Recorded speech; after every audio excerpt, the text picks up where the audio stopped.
Қайырлы күн достар, арнама қош келдіңіздер. Бүгін сіздермен бірге өте жеңіл әрі дәмді осындай керемет салат бірге дайындайтын боламыз. Менімен бірге болыңыздар. Қажетті заттар ол сыр, жұмыртқа, қайнатылған черри помидор, чеснок, лаваш, салат жапырағы, майонез және татымына қарай тұз, сарымсақ қажет болады. Ең алдымен лавашымызды алып, бірнеше бөліктерге бөліп аламыз ыңғайлы етіп. Мен осы дөңгелек формадағы лавашымызды 4-ке бөліп алдым. Сіздер өздеріңіздің формаларыңыздың ыңғайына қарай бөліп алсаңыздар болады. Мен дәл осылай 4-ке бөліп алдым. Бөліп алған лаваштарымды осылай шай ішетін кесегінің ішіне салып, микроволновкаға қыздырып, қатырып алдым. Сіздер қалаған формада қатырып алсаңыздар болады. Осымен формаларымыз дайын, бір шетке алып қоясыздар. Келесі кезекте салат жапырақтарын турап шығамыз, ұзынша етіп, жіңішкелеу етіп. Барлығын жақсылап турап аламыз. Салатымызды араластыратын шұңғыл ыдысымызға салып, бір шетке қалдырып қоямыз.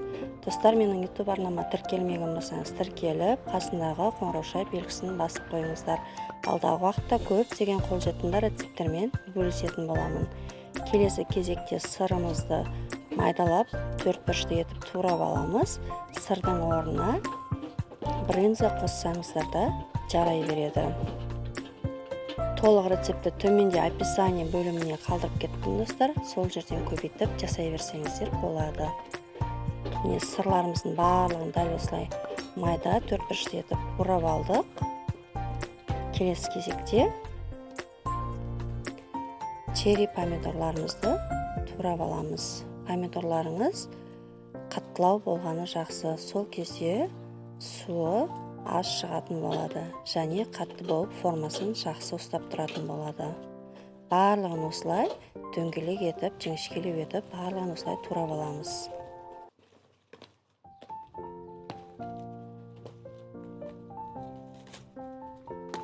Сіздерге де жасауға кеңес беремін достар. Дәмі өте керемет болып шығады. Сіздер де жасап көріңіздер міндетті түрде. Келесі кезекте жұмыртқамызды тураймыз. Жұмыртқамызды майдалап 4 бұрышты етіп турап шығамыз. Сіздер бөдене жұмыртқасы болса, соны пайдалансаңыздар да болады. Дәл осылай майдалап 4 бұрышты етіп барлығын турап шығамыз.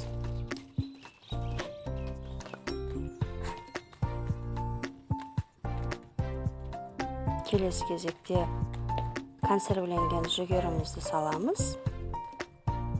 Суынан ажыратып, тек жүгерімізді ғана саламыз. Майонезімізді қосамыз. Енді сарымсағымызды осылай үккіштен өткізіп жіберсеңіздер де болады, немесе майдалап турап жіберсеңіздер де болады.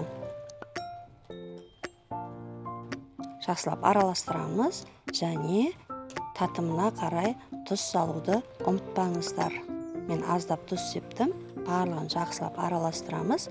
Салатымыз осыменен дайын. Дәмі деген өте керемет болып шығады. Әрі өте жеңіл салаттардың бірі.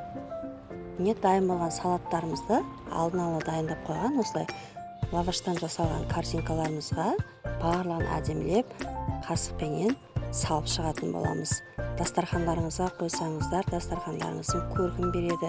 Ерекше болып, өте әдемі болып дастархандарыңызды ашып тұратын болады.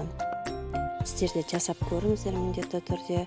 Егер осы салат ұнаған болса, комментарий бөліміне өз пікірлеріңізді қалдыра кетіңіздер. Назарларыңызға көп рахмет. Сіздерге де аз болсын.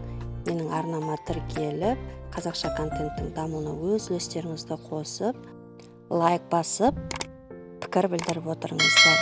Және менің осы видеом ұнаған болса, достарыңызға жіберуді ұмытпаңыздар. Сау болыңыздар.